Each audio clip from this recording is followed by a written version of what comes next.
Edward Galvez nasaan? Oy, saglit! Hoy, ba't di pumapasok na walang pahintulot? Oy, ano ba kayo? Lola, may search warrant po kami. Kaya pwede kami pumasok at magalugog. Nakatakas si Edward sa mga pulis. Absuelto ka sa kaso. Pero pag napatunayan ko na nakikipag-utsaba ka sa kanya, idadamay kita.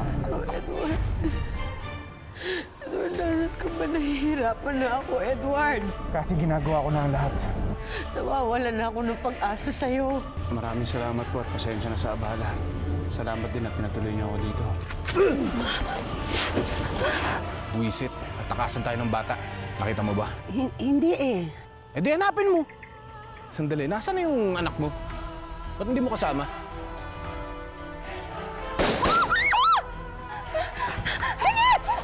Kaya nalapit mo din pasasabugin ko ulo nito! Paano ba rin nyo?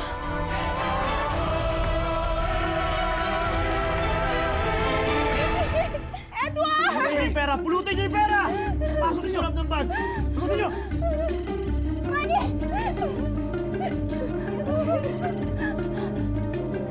Sige, pasok sa bag!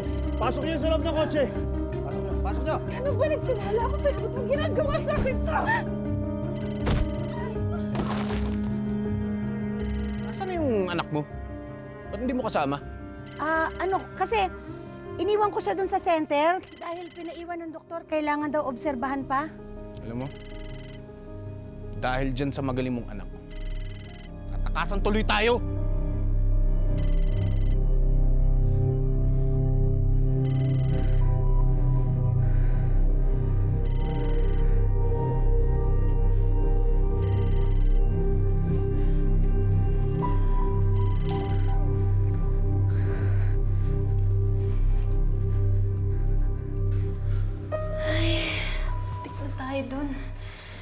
I'm sorry, Marisa. Dahil sa akin, nadamay ka pa tuloy. Pabayaan mo naman! Pumasok ka sa loob! Pasok! Please! Sumunod ka na lang sa akin, Denise. Ikaw mag-drive. Edward, ako pa rin na may hawak ng kaso mo. Huwag mong gagawin to! Wala akong pakialam. Tara!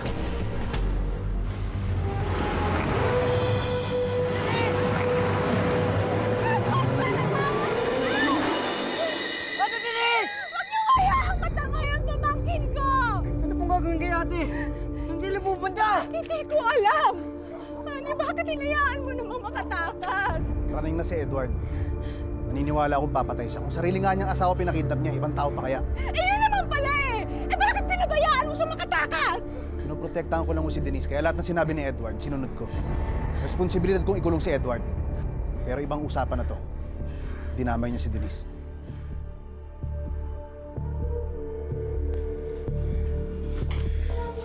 Hindi pa rin bumabalik si inay. Ano na kaya nangyari sa kanya? Oh, bakit? Nagugutom ka na ba? Papaisip lang ako. Kasi for the first time, nagsisisi ako na naging mayaman kami ng ate ko. Kasi alam mo, di ba? Dahil sa pera, napahama kami. Di ba sabi ko sa'yo? Doon ka sa labas magbantay! Baka laki mong inutil. Ang bata-bata, natakasan ka pa! Nawala lang naman ako nitusan mo pumunta sa bayan eh. Sige, magpaliwanag ka pa! Bakit? Tingin mo ba kapag mahirap ka, hindi ka mapapahamak? Malamang. Eh, ba't kami ni inay? Halos araw-araw na may meligro kami kay Chong. Alam mo, pag nakaligtas ako dito, tutulungan kita. Kaya ng inay mo. Ngayon, puntahan mo ang mga tao sa daungan. Pabantayan mo na mabuti, ha? Siguraduhin mong hindi makakatawid ng bata. Yes, boss. Umalis ka na! Parang Huwag ka na maingay! Tawag si bossing. Sige na, alis na! Bilisan mo!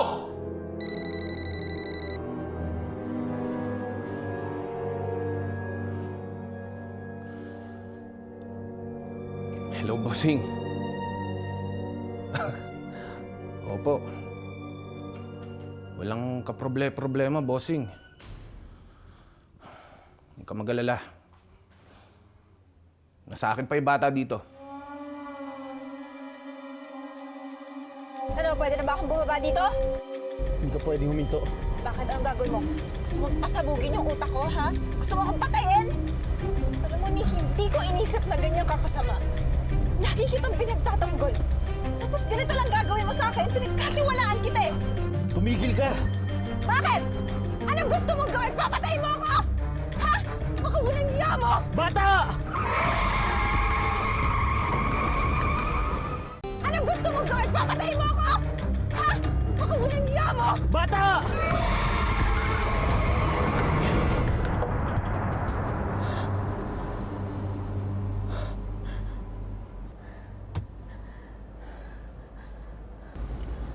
Denise, ayoko manakit ng kahit na sino. At ikaw, hindi kita gusto ipahamak. Nagipit lang ako kanina kaya ako nagawa yun. Hindi mo pa ba ako sinasaktan sa ginawa mo? Hindi mo ba nakita yung mukha ng tiyahin ko? Halos atakihin siya sa puso na tinangay mo ko. Yung kapatid ko, nakita mo ba? Takot na takot yung kapatid ko. Hindi ka ba naawa sa kanya? Hindi mo ba ako sinasaktan, ha? Mas pinapangako ko sa'yo. Pauuwiin din kita kapag sigurado na ako walang sumusunod sa atin. Walang masamang mangyayari sa'yo. Hindi naman ako natatakot masaktan eh. Hindi na ako takot sa kahit ano mula nung namatay yung kuya ko. Pero yung kapatid ko, isipin mo naman yung kapatid ko. Kawawa naman eh. Kailangan ako ng kapatid ko. Kailangan kong umuwi. Maawa ka naman.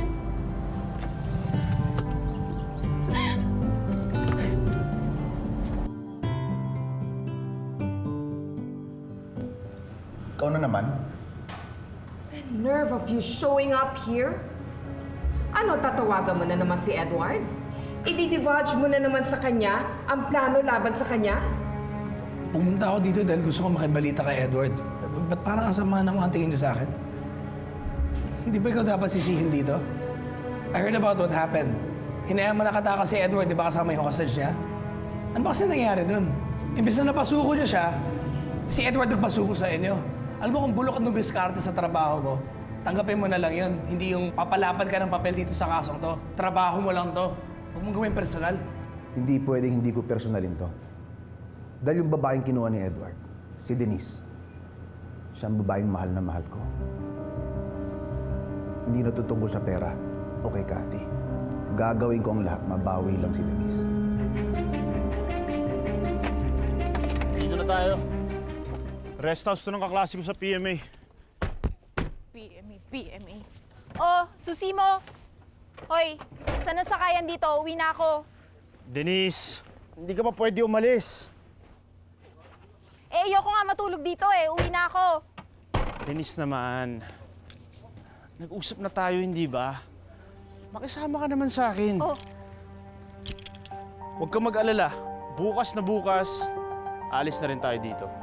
Anong tayo? Hindi mo ako mapipilit. Kung ayoko matulog dito, hindi ako matutulog dito. Uwi ako.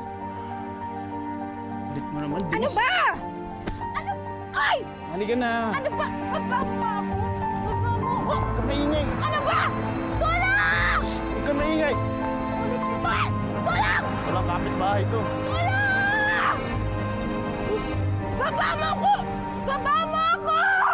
Sabi ko nang ibaba mo ako eh! Ayoko nga dito! Ano ba? Aray! Bastos ka talaga? Bastos ka talaga! Ilang beses kitang pinakausapan pero ayaw makinig sa akin. Pwede ba, Denise? Huwag mo na akong pahirapan pa. Ikaw pa nahihirapan sa ating dalawa? Kapal ng mukha mo! Ang kapal ng mukha mo! Alam mo, pinagkatiwalaan kita eh. Lagi kitang pinagtatanggol. Tapos ito lang gagawin mo sa akin. Gagamitin mo lang pala ako. Hindi totoo yan! Anong hindi? Akala ko mabait ka eh. Akala ko tutulungan mo kami. Pero hindi eh. Mukha ka lang din pera! Mukha kang pera! Mukhang pera! Pera! Sige. Sabihin mo kung ano gusto mo sabihin. Tatanggapin ko lahat yan! Bakit tahimik ka? Pagsabihan ka na naman ba nila, Mami? Wala sa akin yan, Kathy. Kahit ano pa itawag nila sa akin. Kahit sabihin nila masama akong asawa, wala akong kwenta, nang habol ko lang sa pamilya niyo yung pera niyo. Wala sa akin yan. Ang mahalaga sa akin, hindi ganun ang tingin mo sa akin. Talagang hindi, Edward. Dahil ikaw lang ang pinapaniwalaan ko. Hindi si Mami, hindi si Daddy, at hindi kahit sino. Ikaw lang. Lahat kaya ko tanggapin para sa'yo.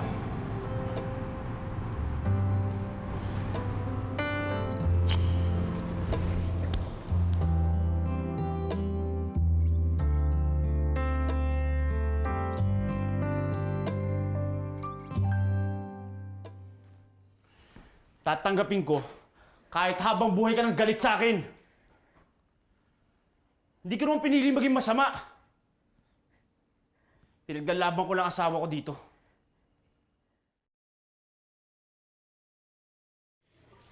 Nay, gusto ko pong hatiran ng pagkain mamaya si Ryan.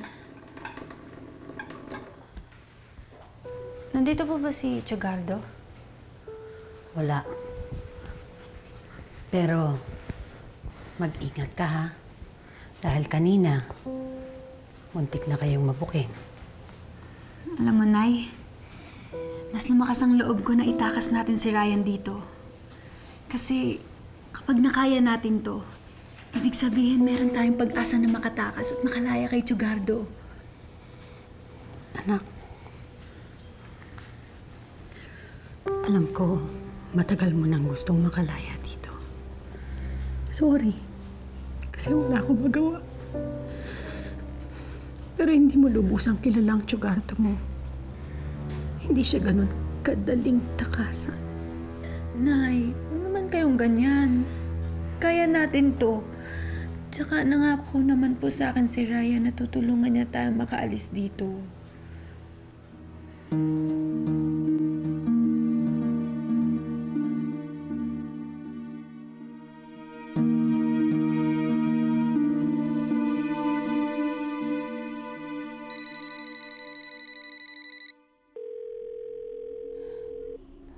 Sana sagutin to ni Denise para malaman natin saan sila. Denise, please. Huwag mo sasagutin yan.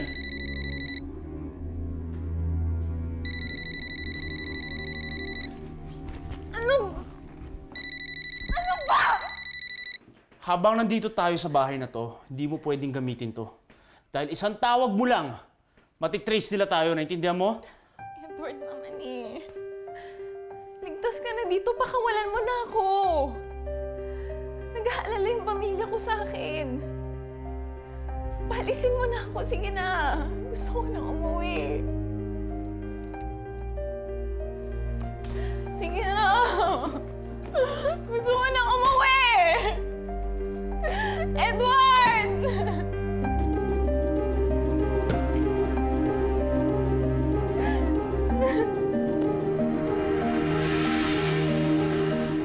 Hindi nyo na makontak si Denise. Just keep trying. Ano na? May bagong developments man lang ba? Patay ho ang telepono ni Denise eh. Pero siguradong tatawag ho yun. Pag tumawag siya, malalaman namin kung saan siya. God. Bakit kaya ayaw sagutin ni ate yung mga tawag natin? Baka kung napano na siya doon, ha? Ano ka ba naman, Marco? Pwede ba huwag kang magsalita ng ganyan? Tandaan mo, matapang ang ate Denise mo. Malakas ang loob, palaban. Manang-mana sa tatay niyo. Oo nga po.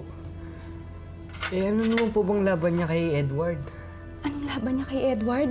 Aba, kayang-kaya ni Denise si Edward. Tandaan mo nga, lahi tayo ng mga palaban. Kahit makausap ko man lang ang mga anak ko sa telepono. God, I'd do everything. I'd give anything. Marinig ko lang mga boses nila. Lola. Oh, Gusto niyong tawagan ng apo niyo. Kumustahin niyo. ay, hindi na bale. Palagay ko mas mabuti ang kaligtasan niya dun eh, kesa dito. Never mind. Bayaan mo na. Focus. Pwede ba, Marco? Huwag ka naman panghihinaan ng loob. Ayaw ng ate Denise mo ng ganyan. Tia Berta kasi natatakot po ako eh. Wala na nga kasi si kuya eh. Ayoko namang mawala pa sa atin si ate.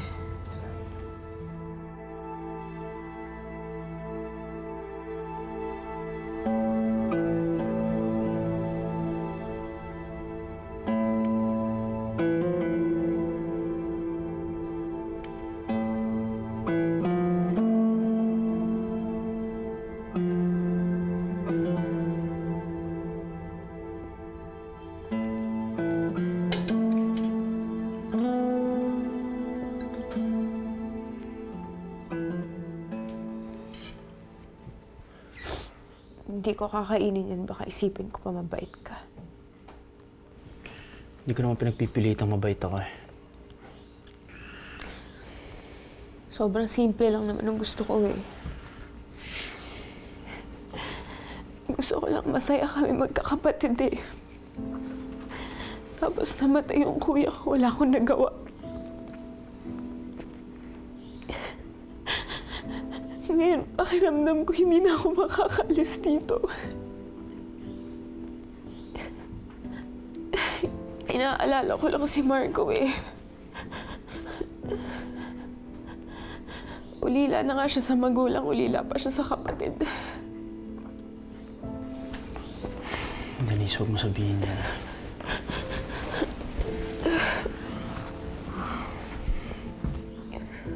Nakita ko kung paano may pagtanggol ng kuya mo. Pareho nga tayo eh. Kaya siguro naging magkaibigan tayo.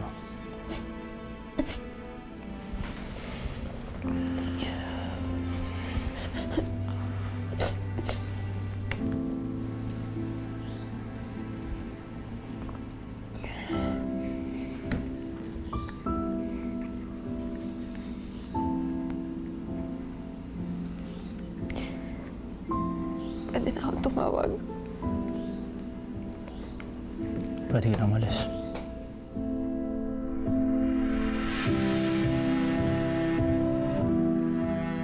Sigurado ba kayo? Sige, sige. Pupunta kami dyan. Ano? May lead ka na ba kung nasaan si Edward? Alam na po namin kung nasan siya. Oh, thank God. So what's next? Let's go.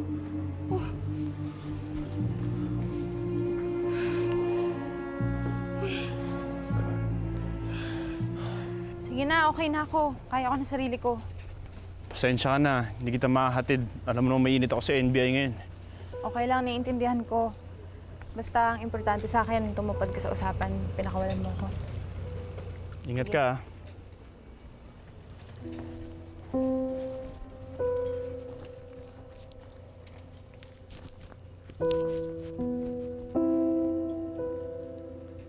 Habang nandito tayo sa bahay na to, hindi mo pwedeng gamitin to.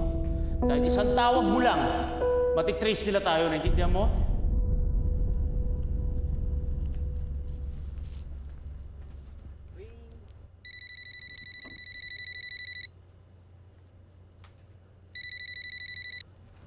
Hello?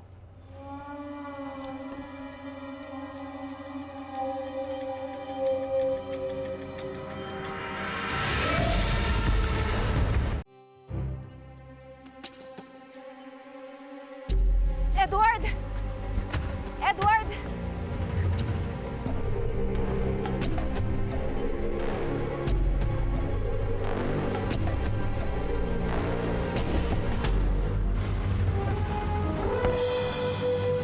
Kasi paganda kayo. Walang magpapaputok. 3 hostage ang hawak ni Galvez.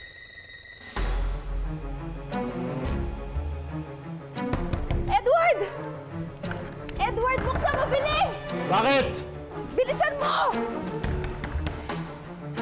Edward! Bilisan mo, kunin mo yung pera mo, bilis! Bakit? May tumawag sa akin, parating na daw yung mga NBI, dalian mo! Oh, start na yung kotse. Bilisan mo ha, sumunod ka kagad ha!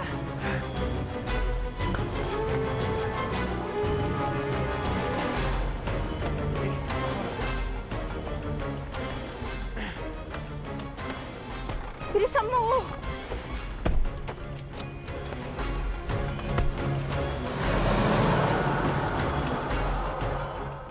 Yan na si Galvez. Ulitin ko, walang magpapaputok. Yes, sir. Hawak niya si Cathy at si Ryan. Nandyan din si Denise.